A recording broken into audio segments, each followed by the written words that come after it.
ಕುಡಿಯೋರಿಗಂತೂ Japan ಸ್ವರ್ಗ ಅಂತಲೇ ಹೇಳ್ಬೋದು. ಯಾಕಂದರೆ ಇಲ್ಲಿ ಅಷ್ಟು ವೆರೈಟಿ ಆಫ್ ಆಲ್ಕೋಹಾಲ್ ಡ್ರಿಂಕ್ಸ್ ನಿಮಗೆ ಸಿಗುತ್ತೆ. ಬೆಲೆನೂ ಕೂಡ ಕಡಿಮೆ ಇದೆ. ಹಾಗೆ ಕುಡಿಯೋದಕ್ಕೆ ಅಷ್ಟೇನು ರಿಸ್ಟ್ರಿಕ್ಷನ್ಸ್ಗಳು ಇಲ್ಲಿ ಇಲ್ಲ. ಓಪನ್ ಆಗಿ ಪಬ್ಲಿಕ್ ಪ್ಲೇಸಲ್ಲಿ ಕುಡಿಯೋದು ಕೂಡ ಇಲ್ಲಿ ಲೀಗಲ್. ಹಾಗೆ ಇಲ್ಲಿ ಆಲ್ಕೋಹಾಲ್ ಬೇಕಂದರೆ ಲಿಕ್ಕರ್ ಶಾಪ್ ಹುಡ್ಕೊಂಡು ಹೋಗೋ ಅವಶ್ಯಕತೆ ಇಲ್ಲ. ಆಲ್ಮೋಸ್ಟ್ ಎಲ್ಲ ಅಂಗಡಿಗಳಲ್ಲೂ ಇದಕ್ಕೆ ಅಂತಲೇ ಸಪ್ರೇಟ್ ಆದ ಸೆಕ್ಷನ್ಸ್ ಇರುತ್ತೆ.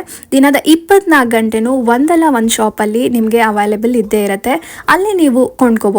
ಇಲ್ಲಿನ ಬೆಸ್ಟ್ ಪಾರ್ಟ್ ಅಂದರೆ ಈ ಚೂಹಾಯ್ ಅನ್ನೋ ಫ್ಲೇವರ್ಡ್ ಆಲ್ಕೋಹಾಲ್ ಡ್ರಿಂಕ್ಗಳು.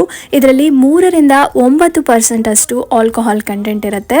ಎಷ್ಟು ಫ್ಲೇವರ್ಸ್ ಇರುತ್ತೆ ಅಂದರೆ ಚೂಸ್ ಮಾಡೋದಕ್ಕೆ ನಿಮಗೆ ಬಹಳ ಕಷ್ಟ ಅನಿಸುತ್ತೆ. ಹಾಗೆ ಜಪಾನ್ನ ಲೋಕಲ್ ಆಲ್ಕೋಹಾಲ್ ಡ್ರಿಂಕ್ ಯಾವುದು ಅಂದರೆ ಈ ಸಾಕೆ ಅಂತ. ಇದನ್ನು ರೈಸಿಂದ ಮಾಡಿರ್ತಾರೆ. ಇದರಲ್ಲಿ 15ರಿಂದ 20% ವರೆಗೂ ಆಲ್ಕೋಹಾಲ್ ಕಂಟೆಂಟ್ ಇರುತ್ತೆ. ಇದು ಜಾಪನೀಸ್ನ ಟ್ರೆಡಿಷನಲ್ ಡ್ರಿಂಕ್ ಕೂಡ ಹೌದು.